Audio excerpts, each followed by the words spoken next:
Welcome to Caregiver Chats. Today I'm talking about home safety, so stay tuned and we'll get into it.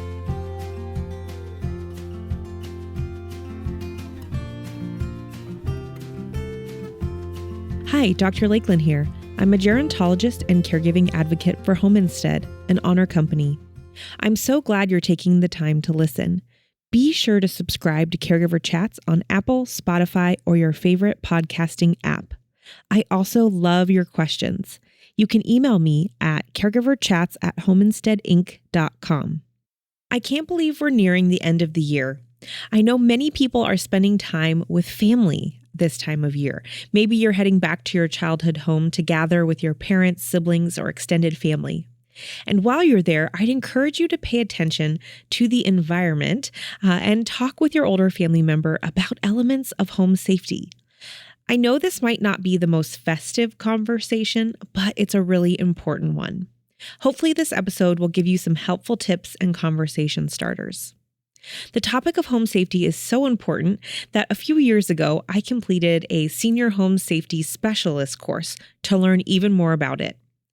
One important takeaway that I have seen firsthand many times is that while people want to age in place, most homes are not set up with aging in mind. Therefore, as a person ages, they could be at higher risk for falls and accidents in the home. The good news is there's a lot you can do proactively. You don't have to remodel the entire home. There are small things that can be done to make sure the person can continue living safely in their environment. Today, I plan to walk through various rooms of the home and point out key safety considerations. I'll also provide some suggestions for home modifications that can be done but won't break the bank. Before we go on this narrated house tour, I want to share a few overarching tips for all rooms of the home. I'm going to talk through pathways, lighting, and rugs. First, you want to be sure the pathways from room to room are free of clutter. Things to consider are, do you need to rearrange furniture to allow for an easier pathway? Maybe you need to move an extension cord or relocate a lamp. These small things can help make sure the person can move about the home safely. Next is lighting. Is there enough lighting throughout the house to make sure the individual can see what they're doing? Think about hallways, closets, countertops in the kitchen. Make sure that there is plenty of light to reduce the risk of tripping over something. You could add a push light in a closet or a motion-sensored night light to illuminate the path to the bathroom at night. These things can make a big difference. And don't just think about lighting inside the house. Also consider the garage and the exterior of the home, especially by doorways and any outdoor steps. And the final overarching tip, I can't talk about home safety without talking about rugs, especially those throw rugs. The last thing we want is for someone to get tripped up on a rug. This just happened to me in my own kitchen the other day. So evaluate if the rug is really necessary. Sometimes the person will have an attachment to a rug and be insistent that it stays. If so, consider ways to make that rug more secure, like adding a rug pad underneath it or using double-sided tape to secure the edges to the floor. So now that we've talked through some of those overarching tips, let's journey through the various rooms of the home together. I'm going to start with the bathroom because that is where falls most frequently occur. Getting in and out of the shower or bathtub can be more challenging as we get older. You want to consider what would make bathing easier and more enjoyable. Grab bars are one of the first recommendations I would make. The position and location of the grab bars really depends on the layout of the shower or tub and the height of the person. You could work with a local occupational therapist, physical therapist, or nurse case manager to help determine the specifics. Also consider working with a local contractor or licensed handyman for installation. There's a nationwide company called TrueBlue that provides handyman services and senior modification services. You could check them out. I've linked to them in the show notes. And you can also research other local service providers. Other things to consider in the bathroom is safer showering, and you could use a shower bench or a seat to make it more comfortable for someone who might get a little fatigued from standing for long periods of time. Also, think through areas of the bathroom that could get slippery.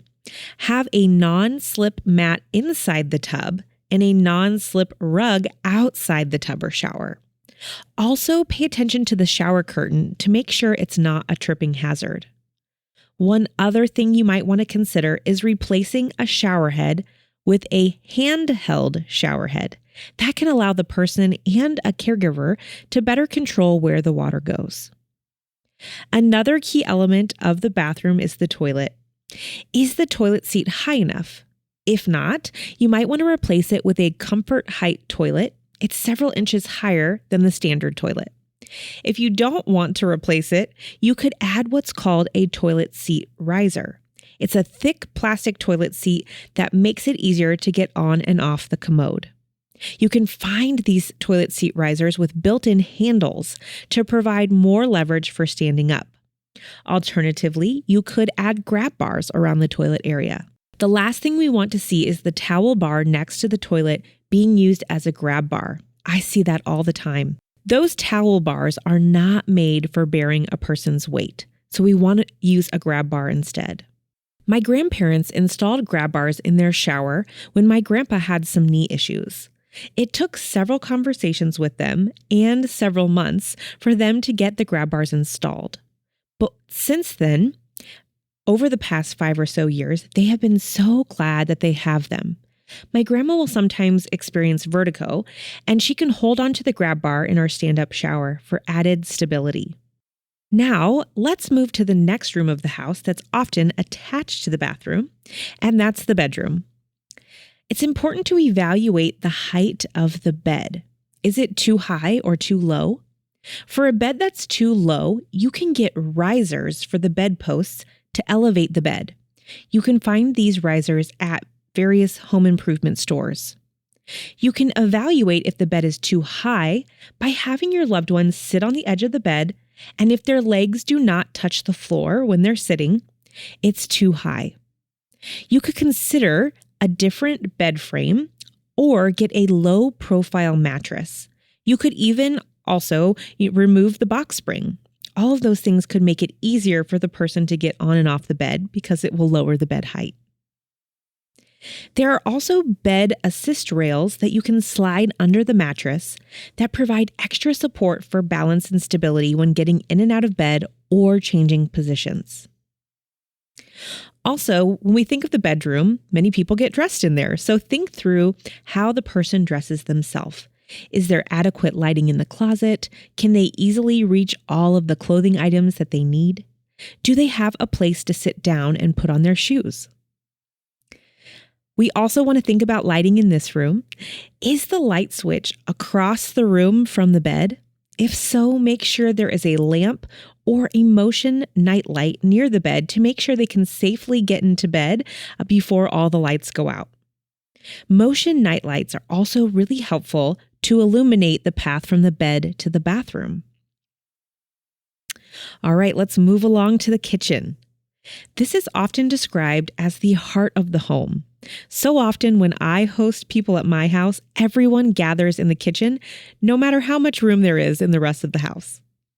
We want to be sure that we think about the safety of the kitchen to allow your older loved one to still get around and utilize the space as they want and need. One thing I often see is a step ladder in the kitchen to help a person reach items on the top shelf. We want to try to avoid this at all costs. Instead, move those frequently used items to the shelves closest to the counter. That way, it's easy for the older person to reach. You could also install hooks on the walls for pots or pans that are frequently used. Another helpful tool in the kitchen is a Lazy Susan, which can help organize items on a countertop. And it goes in a circle round and round so you can easily access everything. You can also utilize the kitchen table for additional workspace. That can also allow the individual the chance to sit down while they work and prepare the meal. This is especially helpful if they get fatigued from standing for long periods. Or you could scoot a kitchen stool up to the counter so that they could sit and rest throughout meal preparation. There could also be an opportunity to increase the light wattage to create more visibility. You could alternatively opt for under-the-counter lighting. You could use battery-operated push lights or have an electrician install under-the-counter lighting or more overhead lighting. As you can see, lighting is important throughout every room of the house. Also, have supplies on hand to easily clean up spills to avoid walking on wet kitchen floors. Fire safety is also important in the kitchen, also throughout the rest of the home. But in the kitchen, make sure there is a working fire extinguisher and smoke detector. Local fire departments will often install smoke detectors and carbon monoxide detectors free of charge for older adults, or you could reach out to your local Red Cross. If you're concerned about your loved one forgetting to turn off the oven or stove, you could look into having automatic shutoffs installed. One final thing you might not think about in the kitchen is the refrigerator is a good place for emergency contact information and medication lists to be stored. That way, in case of an emergency, that information can be given to emergency personnel. Let's head into the next room of the house, the living room. In the living room, most people have a favorite chair or place to sit. You want to check to see if the arms and legs of that favorite chair are wobbly. If so, you want to stabilize it, or if more extensive repairs are needed, locate a furniture repair service. Also, check the height of the chair. Is it too low? If so, you could add a cushion or pillow on the seat to raise up the height. A chair that's too high, especially one without arms that provide support when a senior gets up out of the chair, it probably should not be used. You could also look into a lift chair that helps an individual get in and out of the chair safely. Often these lift chairs have a cord, so be sure that it does not cross a frequently used walkway. Speaking of walkways, you want to be sure that those are cleared in the living room area. Organization is key to preventing too much clutter. It might be a good time to eliminate bigger pieces of furniture or add shelving or a bookcase or even magazine rack to store those items that otherwise would be on the floor. Lighting and floor rugs are important to think about in this room of the house as well. You can consider the use of smart lights that are programmed to turn on and off at certain times of the day or that connect to a smart device like an Alexa. In my house, we have smart lights, and in key areas of the home, they are programmed to turn on at the start of sunset. That way, our house is well lit into the evening hours. So it could be something you look into. One obstacle you might come up against is when we talk about lighting is that an older adult may not want to have lights on because they want to conserve energy. If this is a concern for your loved one, you could suggest swapping out lighting sources with those that use less energy, such as LED lights. Hopefully, that swap could help put their mind at ease. Next, let's talk about the laundry room and basement. In some homes, laundry is located in the basement. Let's talk about safety leading down into the basement, and then we can talk laundry. First, make sure there is good lighting in the staircase leading downstairs, and that there's a light switch at the top and bottom of the stairs. You could also add additional lighting to the staircase if necessary. Also, be sure that there's at least one railing along the entire length of the staircase, and railings on both sides are even better. It's important to consult with a credible contractor to make sure a new railing is installed up to code. You could also add adhesive stair treads or a carpet runner if the stairs are wood or concrete. It can be easy to also miss the bottom step, so you can help it stand out by adding a strip of colorful duct tape to the edge of the stair, or if it's, a concrete stair, you could paint it a different color. And then finally, be sure never to let clutter build up on the staircase. Okay, so now let's talk laundry. If the laundry is located in the basement, you want to encourage taking small loads of laundry down at a time and to use a smaller laundry basket or laundry bag so that your loved one can securely hold onto the railing while they go up and down the stairs.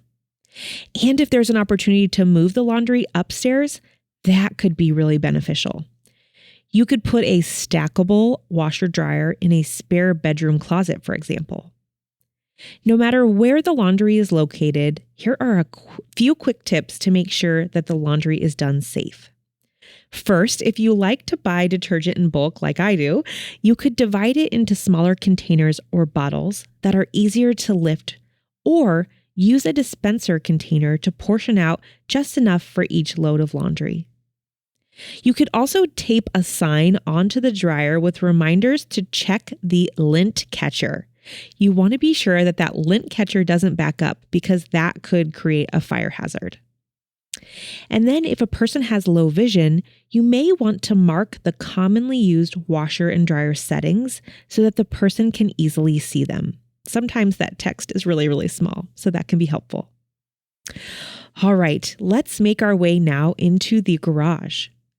Often, there is 1 or 2 steps from the house to the garage, so be sure there is a sturdy handrail. I've also seen flip-up grab bars in the garage. These are grab bars that you can flip up towards the wall when they are not in use to save space, and then you just flip it down to use them as you go up and down those couple of stairs from the garage to the house. You could also place a vertical grab bar next to the door for an additional spot to hold on to and balance. The garage is usually where the trash is stored. You may want smaller trash cans inside, especially in places like the kitchen, to make sure that the bags are not too heavy to take out. Also, be sure that the outdoor garbage cans are easily accessible. You may not know that many trash collection services offer an option for older adults to leave their trash cans outside their garage so they don't have to drag them all the way down the driveway. So you want to contact your local trash provider to see if that's an option. Also, make sure that the individual can safely get around the garage, especially to access their car if they're still driving. I did an entire episode on driving safety, episode 18, if you want to go back and check it out. There's a lot to cover around the topic of driving, so you'll have to go to that episode to learn more. But if there's a lot of clutter in the garage area, it might be time to reorganize and even get rid of items in the garage that are no longer needed to make sure that the pathways are clear. A final thing to consider about the garage space is that the interior door from the garage has a secure lock in case the garage door were to accidentally be left open. Today, you can install garage door openers that can alert you if the garage door has been left open and can even sometimes let you close the door remotely. In my house, we have sensors that alert us if our garage door has been open for more than an hour, and it saved us many times from leaving the garage door open overnight. Finally, let's talk about the yard and the entryway to the home. We're wrapping up our house tour. If there are any railings leading up to the home, make sure they are stable. If there's not a railing, consider adding 1 or even 2 on both sides for stability. Also be sure that the concrete stairs and pathways are free from damage or have them repaired. You could call your local city or county government about repairing sidewalks or the end of your driveway. As I suggested for the basement stairs, outside you can add a tread to the stairs and also highlight the bottom stair of the staircase to reduce the risk of missing a step and having a fall.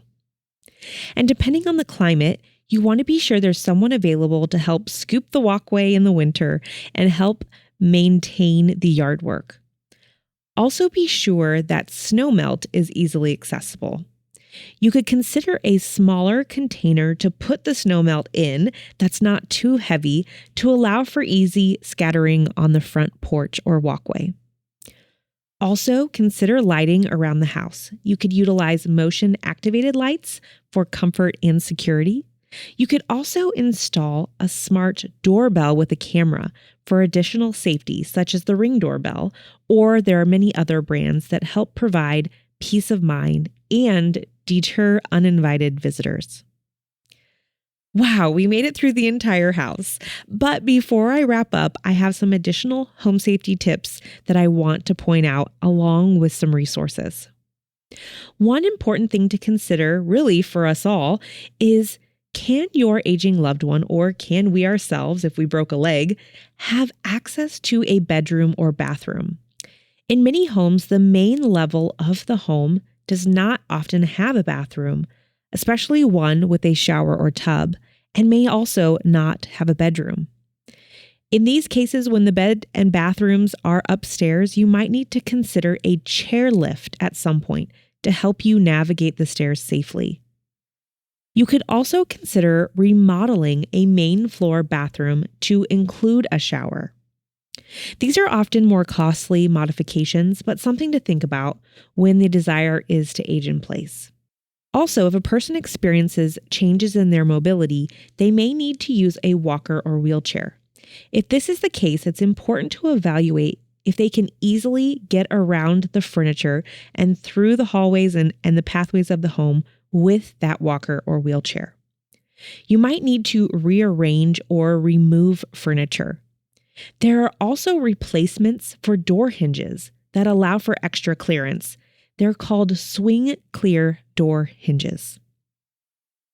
And finally, if your loved one has cognitive impairment such as Alzheimer's disease or another dementia, there are additional safety considerations that you want to consider. I don't have time to cover them all today in detail, but a while back I created a really helpful series on our YouTube page that is called ALZ DIY. If you go to our Home Instead YouTube channel, you can find that series of videos that has helpful considerations for home safety for those living with dementia and other types of cognitive impairment. All of that information will be in the show notes. Finally, speaking of the show notes, I want you to go there for helpful tools and resources that I've mentioned today. I've hit a few of them already, but wanted to conclude with a few more. First, Home Instead has a free downloadable home safety checklist. Much of what I covered today is in that checklist. Sometimes it's helpful to have a physical paper checklist to check things off as you go. To download, you can visit makinghomesaferforseniors.com. Again, you can go there to download it for free. There are also several trained therapists that I like to follow in the area of home safety. First is Cindy and Christina Harden-West and their business, Adaptive Equipment Corner. On their website, they demo equipment, and they also have a list of equipment lending closets where you can find durable medical equipment, DME for short, and home safety devices that are free or gently used in your community. So check out their website for more information. Adria Thompson is a speech pathologist and founder of Be Light Care, who specializes in safety tips on dementia care.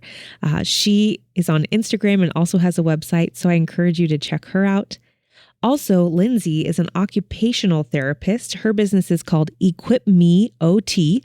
Her Instagram and YouTube channel has so many great and helpful videos on home safety tools that really can help people live more independently. A go-to resource that I always recommend is your local area agency on aging. They may have volunteer programs for home modifications or handyman services, or they can help make recommendations for local service providers. And finally, sometimes you just need a little extra help and support to stay at home. And to do that, you could consider home care. You could search on our website, homeinstead.com, to find a Home Instead home care location near you. The office will learn your needs and match you with a care professional who can offer extra support and assistance. The local office can often also do a home safety assessment and make recommendations on how to make your home safer. As we wrap up today's episode, I hope that it has inspired you to take a closer look at home safety, especially during this season of family gatherings. While a conversation about home safety may feel a little less festive, it's incredibly important for ensuring the well-being of our aging loved ones. Remember, aging in place is a wonderful goal, but it often requires thoughtful adjustments to the home environment. The good news is, even small, cost-effective changes can make a big difference in reducing risks. Whether you're visiting family this season or thinking about your own home, I encourage you to use the tips and conversation starters shared today to make safety a priority. If you have additional thoughts or questions on home safety, I invite you to email me at caregiverchats@homeinsteadinc.com. That's caregiverchats@homeinsteadinc.com. I also invite you to follow us on Facebook at Home Instead Inc. for previews of upcoming episodes, caregiving tips, and more. You can find all of the links in today's show notes. Thanks for listening, and please remember to take good care of yourself while you care for others. Caregiver Chats is brought to you by Home Instead. If you're looking for in-home care to support you on your caregiving journey, please visit homeinstead.com to learn more.